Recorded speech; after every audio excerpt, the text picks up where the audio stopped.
انور صاحب جو آپ پہلے گفتگو کر رہے تھے تو آپ اس کو بھی کنٹینیو کیجیے گا. اس میں آپ بات کر رہے تھے کہ کیا رجحانات تھے جو وجہ بنے ڈونلڈ ٹرمپ کی اس کامیابی کے آپ کے خیال میں, اور ساتھ ہی یہ بھی آپ اس کو بھی ایڈریس کیجیے گا کہ ایک جو سابقہ دور تھا اس کا اگر ہم ایک تقابلی جائزہ بھی لیں ڈونلڈ ٹرمپ کا, اس پہ ان کا جو ایک پالیسی رہی, ہم نے ایک دیکھا ایگزیکٹو آرڈرز کا جس انداز میں انہوں نے استعمال کیا عہدہ سنبھالتے ہی, وہ بھی تنازع کی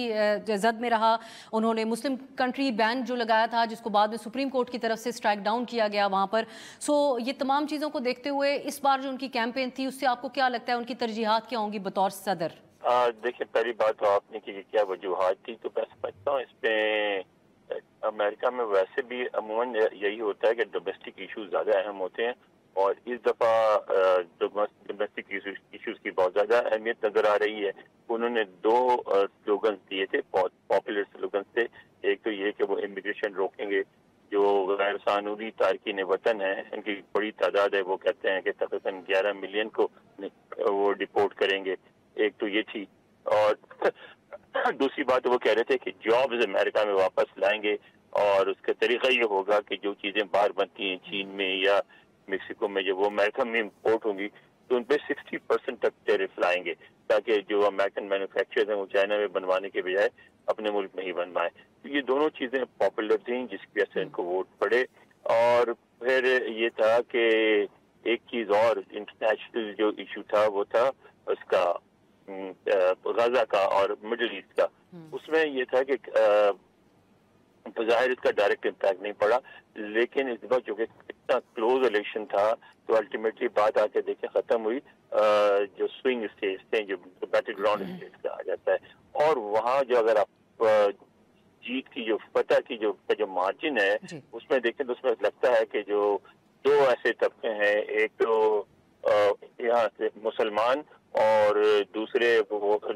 جو لبرل ہیں اور پروگریسو سوچ والے, یہ دونوں جو ہیں وہ غزہ کے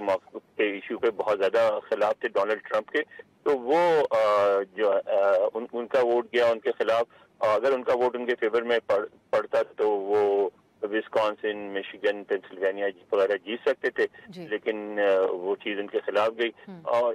الٹیمیٹلی وہ جو ہے وہ ہار گئی کمالا ہارس, اور وہ جیت گئے ٹرمپ. اچھا, اور انور صاحب یہ جو ان کا اینٹی وار ایک بیانیہ تھا, اب اس پہ بھی ایک ڈیبیٹ ہے, ہم یہاں پر ڈاکٹر صاحب سے بھی اس پہ بات کر رہے تھے کہ وہ یہ تو کہتے ہیں کہ میں جنگ بندی کراؤں گا, جس کی وجہ سے اس خیالات کو بہت سے لوگ سپورٹ بھی کرتے ہیں, ان کے باقی ممالک کے اندر بھی, مسلم کمیونٹی بھی عام طور پہ اس بات کو سپورٹ کرتی ہے, لیکن انہوں نے اپنی کیمپین میں یہ نہیں بتایا کہ وہ کیا رول پلے کریں گے اور کس طرح جنگ بندی کے لیے اپنا کردار ادا کر سکتے ہیں. تو آپ کو اس حوالے سے کیا نظر آتا ہے کہ وہ کیا اپنا رول پلے کر سکتے ہیں؟ دیکھیں, جو بھی باتیں ہیں جو ڈومیسٹک ایشوز پہ جو وعدے کیے ہیں, اصل میں وہ پاپولسٹ لیڈر ہیں, پاپولر سلوگنز دیتے ہیں, ان پہ ان کو اس بات کا اندازہ بھی ہے, اور ایک دو دفعہ کہہ بھی چکے, اپنے بارے میں کہہ چکے کہ میں جو بھی کہوں میرے سپورٹرز میری بات مان لیتے ہیں. میں تو اگر 5th ایونیو نیو یارک پہ کھڑے ہو کے کسی کو گولی بھی ماروں تو میرے سپورٹرز کو کوئی فرق نہیں پڑے گا. انہیں اس بات کا اچھی طرح پتہ ہے کہ وعدے جو ہیں جس حد تک وفا ہوتے ہیں اس حد تک ہی ہو سکتے ہیں, اس سے زیادہ نہیں ہو سکتے. مثلاً ڈومیسٹک سے اگر شروع کریں کہ انہوں نے بات کی ڈپورٹ کرنے کی کہ فوج بھی استعمال کروں گا اور 11 ملین لوگوں کو ڈپورٹ کر دوں گا, آسان نہیں ہے. امپلیمنٹ کرنے پہ آئیں گے تو بہت مشکلات پیدا ہوں گی. دوسری بات یہ ہے کہ ٹیرف لگا کے مجبور کروں گا کہ جاب یہاں لائی جائیں, وہ بھی آسان نہیں ہے. امریکہ میں مثلاً کار انڈسٹری ہے, کاروں کی آپ دیکھیں قیمتیں 20-25 سال سے 30 سال سے اتنی زیادہ نہیں بڑھی امریکہ میں. اس کی وجہ یہی ہے کہ سارے جو پارٹس ہیں اس کے ہیں وہ باہر بنتے ہیں اور سستے پڑتے ہیں. جب آپ اس کو امریکہ میں بنوائیں گے اور یہاں جو منیمم ویجز دیں گے بلکہ اسکلڈ لیبر کا ویج دیں گے, تو آپ کی قیمت جو کار 30,000 کی پڑتی وہ 50,000 کی پڑے گی. کیا امریکی اس کو افورڈ کر سکیں گے؟ اسی طرح جہاں بات کی آپ نے جنگ بندی کی, اب یوکرین کی وار بھی بہت کمپلیکیٹڈ ہے, اور وہاں جو یوکرین ہے اس کی بارڈرز رشیا کے ساتھ ملتے ہیں, بالکل رشیا کے منہ پہ رکھا ہوا ہے. تو رشیا کبھی بھی اس بات کو نہیں برداشت کرے گا کہ وہاں ایسی حکومت جو ہسٹائل ہو, اور اگر نہیں کرے گا تو ڈونلڈ ٹرمپ کیا کنسیشن دیں گے, اور جو کنسیشن دیں گے اس پہ کیا امریکی عوام یا وہ خوش ہوں گے, رحمہ خوش ہوگی, تو وہ بھی ہے. پھر مڈل ایسٹ بہت کمپلیکیٹڈ ایشو ہے. تو میں نہیں سمجھتا کہ وہ اس فوری طور پہ جنگ بند سکیں گے. لیکن ایک بہت بڑی بات جو ان کے فیور میں جاتی ہے کہ ان کے پاس کانگریس بھی پوری طرح ہے, ہاؤس بھی ہے, سینٹ بھی ہے, تو وہ بہت کچھ کر سکیں گے جو پچھلے حکمران نہیں کر سکتے. زیادہ با اختیار ہوں گے. اب ڈاکٹر صاحب اب پاکستان کی طرف بھی ہم آتے ہیں. یہاں پر دو اعتبار سے ہے. پہلے تو آپ بتائے گا جو ہمارا موجودہ سیٹ اپ ہے حکومت کا, اور بہت سارے حالات افغانستان سے امریکہ کے انخلا کے بعد تبدیل بھی ہوئے, لیکن اور ہمارے انحصار بھی ذرا ہم نے دیکھا تبدیل ہوتا ہوا, چین کی طرف ہم زیادہ بڑھا ہے پچھلے کچھ عرصے میں. اس حوالے سے موجودہ پالیسی ہی کنٹینیویشن آپ کو نظر آتی ہے کہ ہماری طرف سے بھی رہے گی یا کچھ تبدیلیاں پاکستان کو بھی کرنی پڑیں گی؟ کیا آپ کو نظر آتا ہے, کیا اثر ہو سکتا ہے پاکستان کے ساتھ امریکہ دیکھیں امپورٹنٹ چیز یہ ہے کہ پچھلے 40-50 سال امریکہ پاکستان کو افغانستان کے لینس سے دیکھتا رہا. پہلے کولڈ وار میں, پھر وار اگینسٹ ٹیررزم میں. ابھی امریکنز پاکستان کو چائنا لینس سے دیکھ رہے ہیں کہ پاکستان چائنا کا ایک اسٹریٹجک پارٹنرشپ ہے. اب دیکھیں فار ایگزامپل افغانستان کے ساتھ وہ اس وقت ان کی کوئی انگیجمنٹ نہیں ہے ایٹ دا مومنٹ, ریکگنائز بھی نہیں کیا. لیکن پاکستان کے ساتھ بھی تعلقات امریکہ نے ڈاؤن گریڈ کیے ہیں جب سے بائیڈن ایڈمنسٹریشن ہے. آپ کو یاد ہے سابق وزیر اعظم عمران خان بات کرنا چاہتے تھے, بات نہیں ہوئی. پھر آپ دیکھیں کہ کبھی بھی سیکرٹری آف اسٹیٹ لیول کا کوئی رینک کا کوئی آفیسر جو عہدیدار ہے پاکستان کبھی نہیں آیا. ہمیشہ نمبر 2-3 کے لوگ آتے رہے ہیں. اب کوشچن یہ ہے کہ فار ایگزامپل پہلے وہ ساؤتھ ایشیا کو اکٹھے ڈیل کیا کرتے تھے, اب انہوں نے انڈیا کو انڈو پیسیفک میں ڈال دیا ہے because they want to counter China. اس کے جو چائنی بیک یارڈ میں جیسے انہوں نے فورمز بنائے لائک کوارڈیلیٹرل سیکورٹی ڈائلاگ جس میں آسٹریلیا ہے, انڈیا ہے اور جاپان ہے اور امریکہ ہے, پھر ایک آکس کا فریم ورک بنا دیا. سو وہ پاکستان کو یا اب چائنیز اگر لینس سے دیکھتے ہیں, اور اس میں پھر دیکھنا پڑے گا کہ اگر وہ جو ٹرمپ کا جو ٹریڈ وارز کی آئیڈیا ہے کہ ہم نے ٹیرفز ہائی کرنے, اور اگر بی آر آئی ان کے کسی ریڈار میں آ جاتا ہے کہ بیلٹ اینڈ روڈ انیشیٹو جو ہے اس میں ہمیں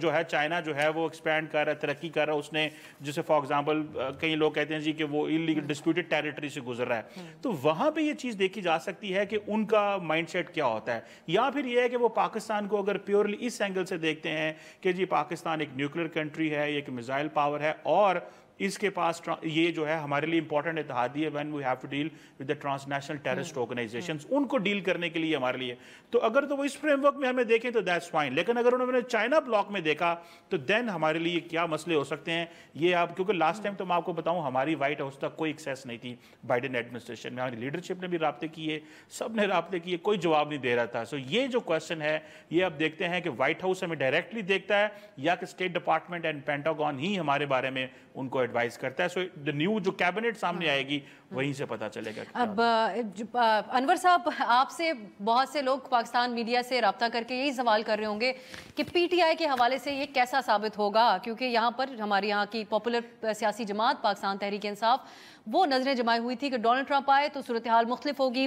اب ڈونلڈ ٹرمپ کا ایک جو پاکستان کے حوالے سے جذبات ہیں وہ وقت کے ساتھ ساتھ بدلتے رہے. ہم نے دیکھا کہ نومبر 2018 میں اپنے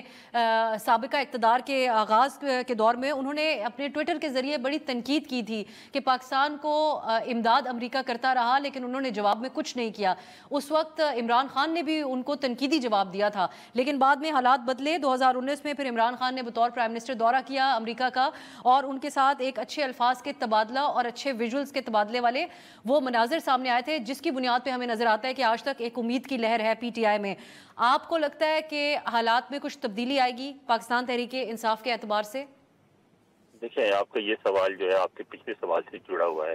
اگر پاکستان کی پوزیشن میں تبدیلی آئے گی تو پاکستان کی سیاسی پارٹیوں کے بارے میں جو رویہ ہوگا اس میں بھی تبدیلی آئے گی. اگر پاکستان میں کو یہ سمجھا گیا کہ پاکستان دوبارہ ایک ایسا کی الائی ہے جس میں امریکہ کو انگیج ہونا چاہیے, جس میں جو پولیٹیکل پروسیس ہے اس کو انفلوئنس کرنا چاہیے, تو پھر تو تبدیلی آ سکتی ہے. اگر یہ نہیں محسوس کیا گیا اور اگر اسٹیٹ ڈپارٹمنٹ کی اور پینٹاگون کی بات مانی گئی تو دونوں اسٹیٹ ڈپارٹمنٹ کو شکایتیں ہیں بہت پی ٹی آئی سے, اور پینٹاگون جو ہے وہ ہمیشہ ہماری ڈیفنس اسٹیبلشمنٹ کے ساتھ اچھے تعلقات رکھنا چاہتا ہے. ایسی صورت میں پھر وہ کوئی پریشر نہیں آئے گا پی ٹی آئی پہ. لیکن صدر ٹرمپ کے بارے میں ایک بات تو کہی جاتی ہے کہ بہت انپریڈکٹیبل ہیں, وہ کسی وقت کچھ بھی کر سکتے ہیں. یہ ضرور ہو سکتا ہے کہ وہ اٹھا کے اچانک ٹویٹ کر دیں کہ یہ there was a leader, Pakistani leader fan, تو اس کو کہاں گیا, تو وہ تو کر سکتے ہیں. مگر میں سمجھتا ہوں کہ کوئی ابھی عمران خان کے بارے میں گفتگو کرنی یا نہ کرنی ابھی ان کی پہلی پریفرنس نہیں ہوگی. ابھی بہت سارے ان کے اپنے ڈومیسٹک مسائل ہیں, ابھی حکومت بنائیں گے اور اس کے بعد یہ جو ہے امیگریشن اور ان چیزوں سے نپٹیں گے، اور کبھی کہیں ڈاؤن دا روڈ ضرورت محسوس ہوئی تو عمران خان کے بارے میں بھی گفتگو کر سکتے ہیں. ابھی تو میں سمجھتا ہوں کہ پاکستان پہلی پریفرنس کی جو لسٹ پہلی پریفرنس کی اس میں پاکستان بھی نہیں ہوگا. ڈاکٹر صاحب، یہ پی ٹی آئی کے اعتبار سے اگر ہم بات کریں، یہ تو غیر معمولی رہا جو پی ٹی آئی کی لابنگ تھی امریکہ میں، جس کے نتیجے میں ایک قرارداد بھی آئی، ایک باقاعدہ خط بھی لکھا گیا، ہیومن رائٹس کے حوالے سے اور الیکشن کے حوالے سے سوال اٹھایا گیا. سو آپ کیا دیکھ رہے ہیں؟ آپ سمجھتے ہیں کہ وہ جو ریاستی تعلقات ہیں وہ حاوی رہیں گے، جو عمران خان نے اپنی حکومت جانے کے وقت جو الزامات لگائے تھے لیکن وہ بائیڈن انتظامیہ کے اعتبار سے تھے، وہ چیزیں حاوی آئیں گی یا پھر وہی ایک تسلسل نظر آئے گا ہمیں؟ دیکھیے، عمران خان کو ایک ایڈوانٹیج تو ہے کہ ان کی ٹرمپ سے ایک ملاقات ہوئی ہے، تو وہ جیسے بھی ہوئی ہے، فار ایگزامپل کہا جاتا ہے کہ جہانگیر صدیقی جیرڈ کشنر کے کلاس فیلو تھے، وہ ملاقات انہوں نے ارینج کرائی، کوئی ڈائریکٹ ہمارے تعلقات اس طرح نہیں تھے. تو ایک پوائنٹ تو یہ ہو گیا. ہاں، کل کو وہ پاکستان کو، کیونکہ ابھی جو امریکہ کے اندر پاکستانی ڈاکٹرز ہیں جو پاکستانی ہیں، انہوں نے ٹرمپ کی حمایت کی ہے، تو اگر وہ ٹرمپ کی کمپین تک اینڈ ٹرمپ کے لوگوں تک پہنچنے کی کوشش کرتے ہیں، جو ان کا الٹیمیٹ گول ہے، جس طرح کہ وہ تمام 60 جو کانگریس مین تک پہنچ گئے ہیں کہ خط لکھے بائیڈن کو کہ پاکستان میں پریشر ڈالیں، اگر وہ کچھ ایسا کرنے میں کامیاب ہوتے ہیں تو دین اس کے بڑے زبردست آپٹکس آ سکتے ہیں. لیکن مجھے ایسے لگتا ہے کہ پاکستان کو لارجلی ایک سیکیورٹی لائن سے دیکھا جائے گا. امریکن جو ملٹری ہے وہ اس میں ڈومینیٹ اس کا ایک کردار رہے گا، اور وہ اس کو، اور دوسری بات یہ ہے کہ آپ کو پتہ ہے ریپبلکنز کو اتنے ہیومن رائٹس کے چیمپئن نہیں ہیں، ان کا ان چیزوں سے، یہ ڈیموکریٹس کو تھوڑا ہوتا ہے، لیکن اور وہ بھی ڈیموکریٹس بھی ایکسپوز ہو گئے ہیں بڑی بری طرح. یہ جو ساری دنیا میں سچویشن ہم نے دیکھی ہے، خاص طور پہ فلسطین میں اندر دیکھی ہے، تو ریپبلکن سے امید نہیں ہے کہ وہ کریں گے. لیکن اگر کچھ کہیں وہ پہنچ جاتے ہیں، تو اگر کچھ لابسٹ وہاں پہنچ جاتے ہیں جو ٹرمپ تک پہنچتے ہیں، تو دین یہ باتیں ان کے سامنے رکھی جا سکتی ہیں. ڈاکٹر صاحب، آپ ہمیں سمجھا سکتے ہیں زیادہ بہتر ہماری انڈرسٹینڈنگ کے لیے کہ یہاں پر جو موجودہ حکومت ہے ان کا بھی ایک پی ٹی آئی کا موازنہ کرنے کا ڈونلڈ ٹرمپ کے ساتھ عمران خان کا ایک سلسلہ تھا. کیپٹل ہل میں پیش آئے واقعات کا پاکستان میں پیش آئے واقعات سے موازنہ کیا گیا. سو آپ سمجھتے ہیں کہ ان چیزوں کا بھی کوئی اثر ہوگا ہمارے موجودہ حکمرانوں کے لیے اگر لابنگ کی جاتی ہے ٹرمپ کے سامنے؟ اچھا دیکھیے، یہ بھی انٹرسٹنگ کیس ہے کہ پاکستان میں ہم لوگ امریکہ کی مثالیں دیتے رہے ہیں کہ دیکھیں آپ لوگ جو ہے وہاں پہ ٹرمپ کے حمایتیوں کے خلاف جو کانگریس پہ حملہ کر دیا تھا، تو آپ نے کیا سخت ایکشن لیے ہیں؟ وہی ہم نے 9 مئی کے سخت ایکشن لیے ہیں، وہی ہم نے دوسرے سخت ایکشن لیے ہیں. تو ہو سکتا ہے ایک ڈونلڈ ٹرمپ کے اندر سمپتھی آ جائے کہ جس طرح مجھے یہاں پہ اسٹیبلشمنٹ ٹائٹ کر رہی تھی وہاں پہ بھی کر رہے، تو وہ ایک جو ہے نا انٹرنل کوئی اس کی ہمدردی آ جائے. لیکن میں لارجلی میرا آبزرویشن یہ ہے کہ وہ دیکھیں، ٹرمپ جو ہیں وہ امریکہ کی ڈیپ سٹیٹ کو یا سیکیورٹی اسٹیبلشمنٹ کو ناراض نہیں کریں گے، بیکاز وہ ہر چیز میں نہیں چھیڑ چھاڑ کر سکتے، ان کی لمیٹیشنز ہوں گی. اور وہ میرا خیال ہے، اور پاکستان کو لارجلی سیکیورٹی لینس سے دیکھا جاتا ہے کیونکہ ہماری اتنی لمبی چوڑی، ہم لارجسٹ ایکسپورٹر ہے لیکن ہماری اتنی ٹریڈ نہیں ہے کہ وہ ہماری آرم ٹوئسٹنگ